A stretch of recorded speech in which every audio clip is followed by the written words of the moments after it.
जय हिंद साथियों, अस्सलाम वालेकुम। मंजिल एकेडमी यूट्यूब चैनल पे एक बार फिर से आप सभी का स्वागत है। खैर मक़दम करता हूँ आप सभी का। दोस्तों, मंजिल एकेडमी यूट्यूब चैनल आपकी जो मंजिल है, स्पेशली जो 26 सितंबर को जो रीट का एग्ज़ाम होने वाला है, उसकी मंजिल तक पहुँचाने के लिए हम लगातार प्रयासरत हैं। और दोस्तों, आज का सेशन बहुत इम्पोर्टेंट सेशन मैं आपके लिए हाज़िर हूँ, क्योंकि थोड़ी सी तबीयत नासाज है, इसलिए थोड़ा बोलने में दिक्कत आ रही है। लेकिन आपका एग्ज़ाम नज़दीक है, इसलिए ये सेशन कराना मुझे बहुत इम्पोर्टेंट लग रहा है मुझे, क्योंकि जो एक अल्फाज माने के नाम से या पैराग्राफ के नाम से या जो इमला के नाम से जो सवालात बनेंगे आपके 3-4 नंबर के, वो मतलब इंशाल्लाह कोशिश करेंगे कि वो इसमें से आ जाए। और आज जो सेशन ले रहा हूँ मैं, वो हर जो कक्षा 6 की बुक्स है माध्यमिक शिक्षा बोर्ड की, उसके जो सबक के पीछे मुश्किल अल्फाज दिए गए हैं, वो सेशन आज हम लेंगे। लेकिन उससे पहले एक थोड़ा ज़रूरी ऐलान आप समाअत फरमाएँ। दोस्तों, अभी इंडिया की number 1 Unacademy online learning platform students के लिए बहुत से फ़ीचर प्रोवाइड करवा रही है, जिसमें एक है फ्री वाला और एक है प्लस वाला। अगर कोई फ्री वाला फ़ीचर्स कोई स्टूडेंट यूज़ कर रहा है तो उसको लिमिटेड सिलेबस दिया जाता है, प्रैक्टिस टेस्ट भी लिमिटेड दिए जाएंगे, PDF नोट्स भी लिमिटेड हैं और डाउट क्लियरिंग सेशन इसमें नहीं दिया जाता है।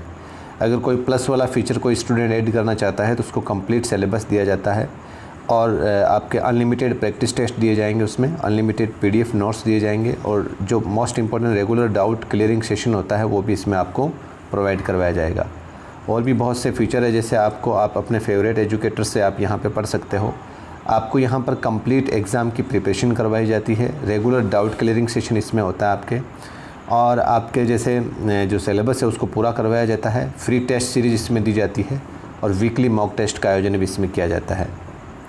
दोस्तों, आप मुझे ज्वाइन कर सकते हैं मकबूल अहमद नाम से, लेकिन आपकी जो कैटेगरी है वो रीट, सीटेट या स्टेट एट के लिए आपको सेलेक्ट करनी पड़ेगी। और 27 अगस्त से अनअकैडमी पे क्लासेस चल रही है। अभी सिर्फ 4-5 दिन हो गए, क्लासेस नहीं लग रही है, और वो इसी वजह से नहीं लग रही है कि थोड़ी सी तबीयत जो है वो ख़राब है। बाकी 1-2 दिनों में इंशाल्लाह वापस से क्लासेस शुरू हो जाएगी।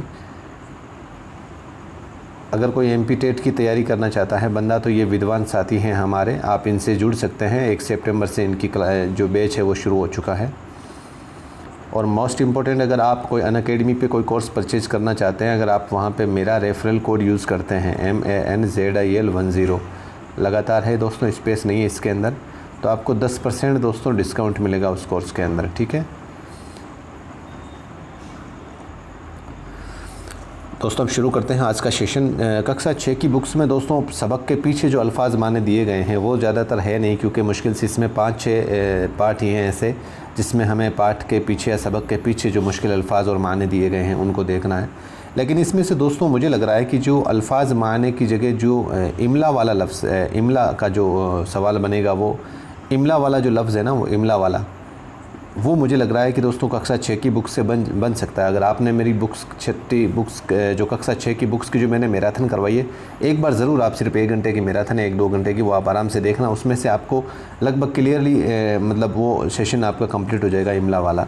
क्योंकि दोस्तों जैसे मैं आपको अभी एक चीज़ बताऊँ, जैसे मान लो कि हम कक्षा 6 है ना, इसका जैसे अपने लगभग 12वां पार्ट लेते हैं। ये मान लो कि जैसे एक पार्ट है, 12वां पार्ट है, इसके अंदर मैं बताता हूँ आपको।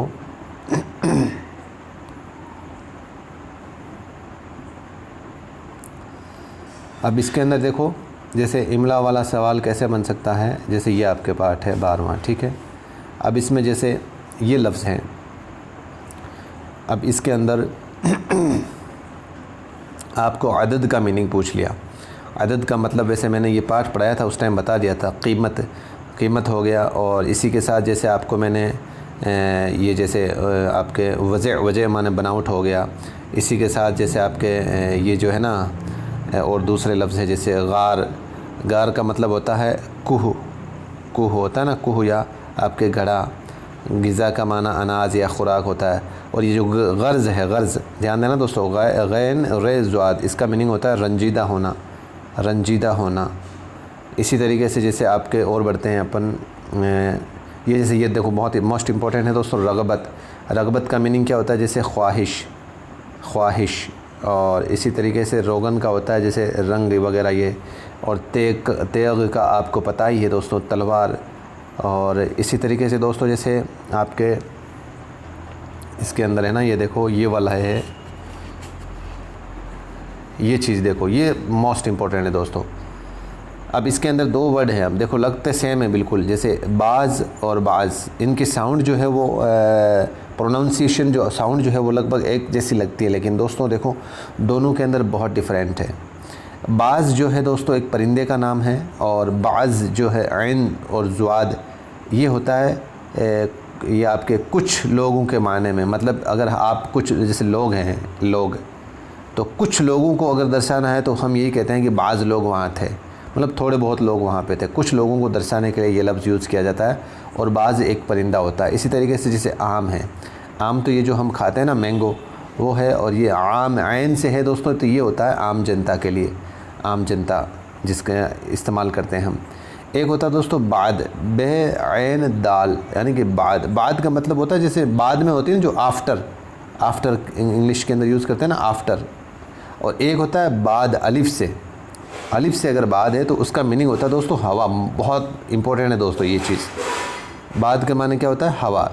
इसी तरीके से अगर कोई ऐन से है, ऐन, ऐन रे द्वाद अर्ज़, तो इसका मतलब होता है अर्ज़ करना या बात कहना, किसी चीज़ को अर्ज़ करना, मैं अर्ज़ कर रहा हूँ आपके सामने, बात करने के पर्पज़ से अगर आ रहा है तो वो ऐन से है।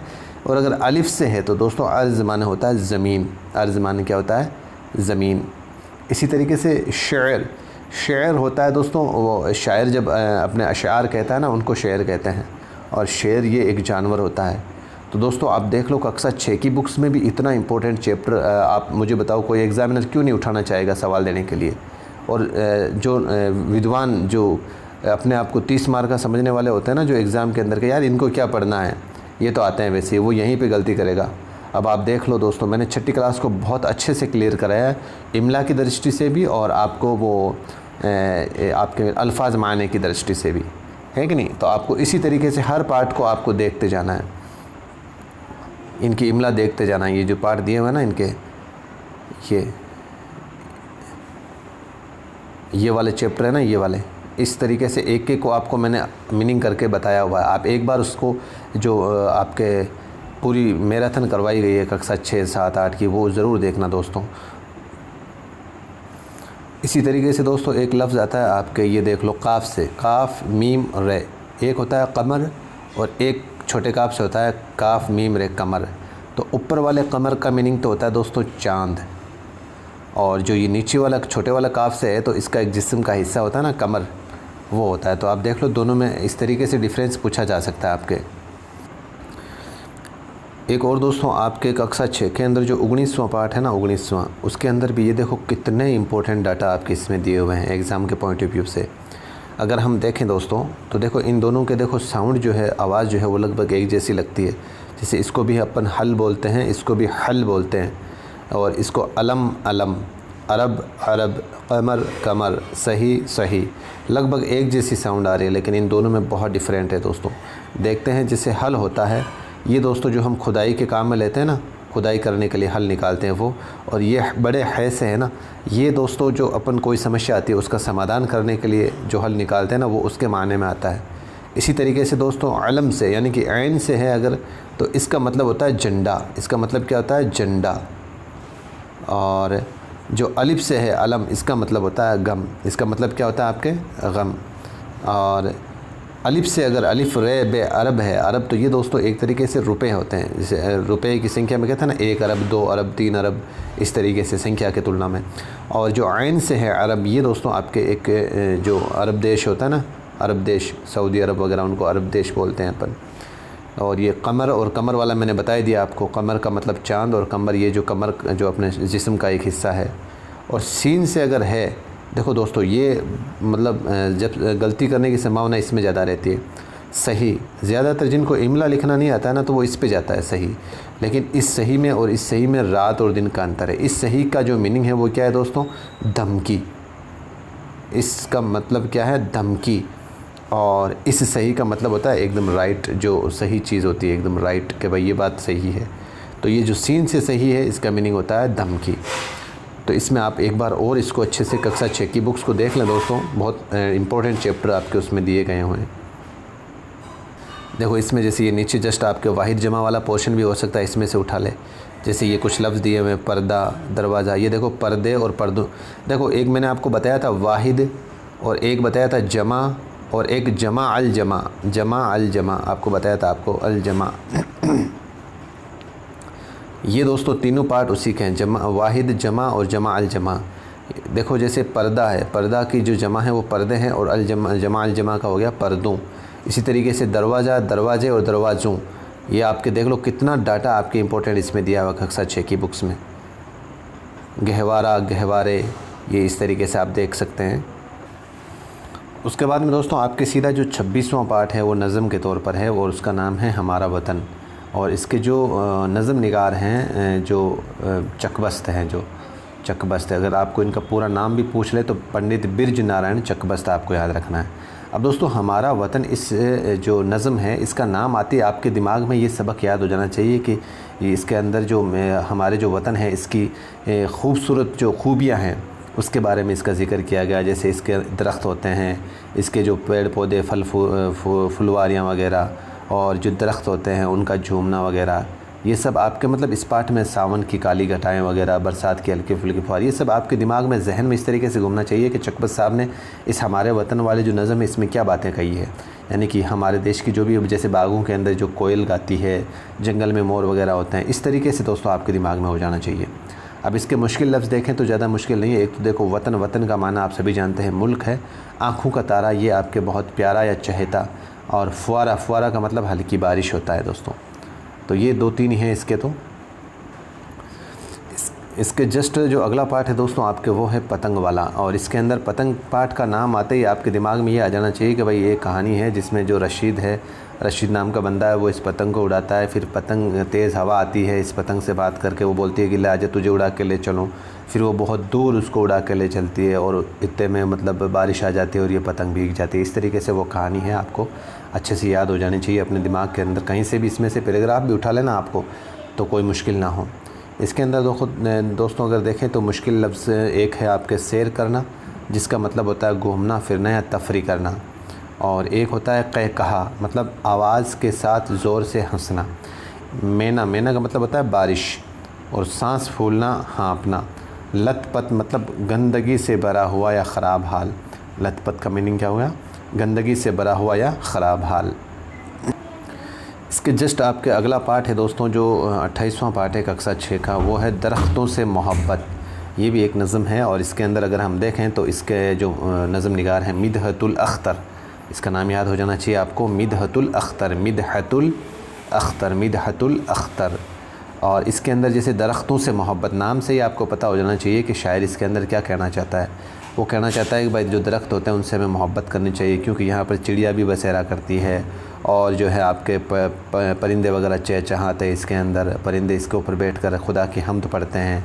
अगर मुसाफिर कोई थका हुआ है तो इसकी छाँव में बैठकर वो आराम करता है। ये इस तरीके से पूरा इसके अंदर ज़िक्र किया गया है। तो इसके अंदर मुश्किल लफ्ज़ अगर हम देखें तो एक आता है बसेरा। बसेरा का मतलब परिंदों को ठहरने की जगह। एक घनेरा मतलब घना। हम्द का मतलब खुदा की तारीफ़। मुसाफिर सफ़र करने वाला। और नसीहत अच्छी सलाह या नेक मशवरा। तो ये मोटा मोटी तौर पर आपके इस आपके दरख्तों से मोहब्बत का जो सबक है, इसमें से जो मुश्किल लफ्ज़ थे वो यही थे। इसी पार्ट के अंदर आपके पीछे बहुत इम्पोर्टेंट दोस्तों यही जो हम जैसे अभी पढ़ के आ रहे हैं ना, जैसे लगते हैं एक ही आवाज़ के दोनों लफ्ज़ हैं, लेकिन इन दोनों में बहुत अंतर है दोस्तों। जैसे आरी और आरी, कसरत कसरत से, आम आम, जाल जाल, अलम अलम। ये देखो दोस्तों इन दोनों में फ़र्क क्या है, ये आपको याद करना, अभी याद कर लो दोस्तों। तो ये देखो ऐन से है जो आरी। आरी का मतलब होता है, आरी का मतलब होता है खाली। आरी का मतलब क्या होता है? खाली। और जैसे एक तरीके से मतलब मजबूरी के मायने में भी आप इस्तेमाल कर सकते हो आरी को। और जो अलिफ से है आरी, ये दोस्तों आपके एक लकड़ी काटने का जो औज़ार होता है ना, लकड़ी काटने का औज़ार, उसको आरी बोलते हैं। लकड़ी काटने का औज़ार होता है ना, इस तरीके से वो लकड़ी काटते हैं वो, फिर उसको तो उसको बोलते हैं आरी। और दोस्तों जो कसरत है सीन से, जो सीन से कसरत है, इसका मीनिंग है आपके वर्जिश करना। वर्जिश करना, आप जिम जाकर जो वर्जिश करते हो ना, वो सीन से कसरत है। और अगर से अगर आप कसरत लिखोगे तो उसका माना होता है बहुत ज़्यादा। बहुत ज़्यादा के माने में आएगा वो, बहुत ज़्यादा। कसरत अगर से है तो। और ये आम और आम मैं आपको बता चुका हूँ। आम आइन से है तो आम जनता के माने में आएगा, और आम ये फल के माने में आएगा, ठीक है। और ये देखो दोस्तों जाल, अगर जीम अलिफ और लाम है जाल, तो इसका मतलब होता है फंदा, जाल फैलाना या फंदा फैलाना आपके। और एक होता है जीम ऐन लाम जाल, जाल का माना होता है दोस्तों धोखा देना। जाल का माने क्या होता है? धोखा देना, धोखा देना। और ये अलम और अलम हम कर चुके हैं। अगर अलिफ से है अलम तो इसका माना होता है गम, और ऐन से है तो इसका माना होता है झंडा, ठीक है दोस्तों, याद रह जाएगा। इसके जस्ट आपके अगला पार्ट है तंदुरुस्ती और ग़िज़ा। इसके नाम से ही आपके दिमाग में आ जाना चाहिए कि भाई इस पार्ट में क्या बातें की गई है, हमारी सेहत के लिए क्या क्या, हमारी तंदुरुस्ती के लिए कौन सी ग़िज़ा खानी चाहिए, हमें किस तरीके का खान पान करना चाहिए, ये सब बातें आपके इसमें ज़िक्र किया गया है। तो आप आराम से इसको देखना। इसमें मुश्किल लफ्ज़ ज़्यादा नहीं है दोस्तों। ग़िज़ा का माना होता है खाना, और हरारत, हरारत का माना होता है गर्मी। इसको थोड़ा सा देख लेना। हरारत का माना क्या होता है? गर्मी। हरारत का माना क्या होता है? गर्मी। हरारत का माना क्या होता है? गर्मी। और मुफीद का फ़ायदेमंद, मुफीद का फ़ायदेमंद। चलिए, इसके जस्ट अगला पार्ट है दोस्तों आपके कोयल के नाम से एक नज़म है, और ये किसी से ली गई नज़म है। इसके मुसन्निफ़ आपके सबक में नहीं दिया हुआ है, तो आपको मुसन्निफ़ इसमें याद नहीं करना है। लेकिन दोस्तों अगर आपको इसमें ये आपके दिमाग में होना चाहिए कि कोयल के बारे में क्या बातें कही गई इसमें, कोयल की आवाज़ को लेकर, कोयल की शक्ल व सूरत को लेकर, तो इसके अंदर आपको पूरी बातें आपके इसमें बताई गई है आपके इस नज़म के अंदर। और इसके मीनिंग हम देख लेते हैं। एक है आपके दोस्तों रंगत। रंगत का माना होता है रंग, और बन का माना होता है जंगल। बन का माना क्या होता है? जंगल। और कूक मतलब होता है कोयल की आवाज़ जो होती है उसको क्या कहते हैं? कूक। और निराली का माना होता है दोस्तों आपके अनोखी। निराली का माना क्या होता है? अनोखी। चलिए और देखते हैं लुत्फ़। लुत्फ़ का माना होता है मज़ा। और रग़बत, रग़बत का माना होता है शौक़ या लगाव। रग़बत का माना क्या होता है? शौक़ या लगाव। रग़बत का माना क्या होता है? शौक़ या लगाव।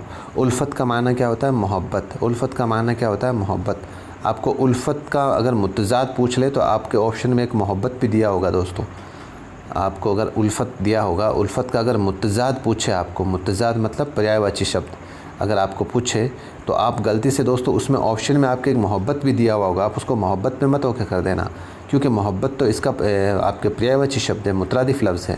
तो उल्फ़त का अगर आपको नफ़रत आपको ऑप्शन दिखे तो उसको राइट टिक करना है, ठीक है। और नक़ाली का मतलब होता है नक़ल। नक़ाली का मतलब होता है नक़ल। इसमें दोस्तों जो आपका आखिरी सबक था नया घर। नया घर यानी कि इसके अंदर आपके ये दिमाग में कहानी होनी चाहिए कि भाई हिरण और एक बकरे हैं, वो हिरण और बकरे ने जो आपस में दोस्ती होती है, इन दोनों ने कहा कि भाई आओ घर बनाएं। ये दोनों धीरे धीरे करके अपने घर की तैयारियां शुरू करते हैं। इसके साथ दूसरे पक्षी भी ऐड होते जाते हैं और आपस में मिलकर ये अपना घर बनाते हैं। इस तरीके से ये कहानी है पूरी। आप आराम से एक बार पढ़ना इसको। इसके अंदर दोस्तों कोई मुश्किल लफ्ज़ तो आपके दिया हुआ नहीं है, ठीक है। तो आप इसी तरीके से इस सेशन को अगर आपको पसंद आया है तो शेयर करने की मेहरबानी करें, लाइक करें, और करें या ना करें वो आपकी मर्ज़ी है। लेकिन इस सेशन को दोस्तों ज़रूर थोड़ा सा दिमाग लगाकर एकदम दिमाग से अच्छे से पूरी एक्टिवता के साथ इस सेशन को देखें। आपका एक नंबर ये ना हो कि आप जानबूझकर इस एक नंबर को मिस कर दें। तो कैसा लगा ये सेशन? आपके सुझाव, आपकी राय कमेंट सेक्शन में मैं इंतज़ार करूँगा। आप प्लीज़ कमेंट ज़रूर करें।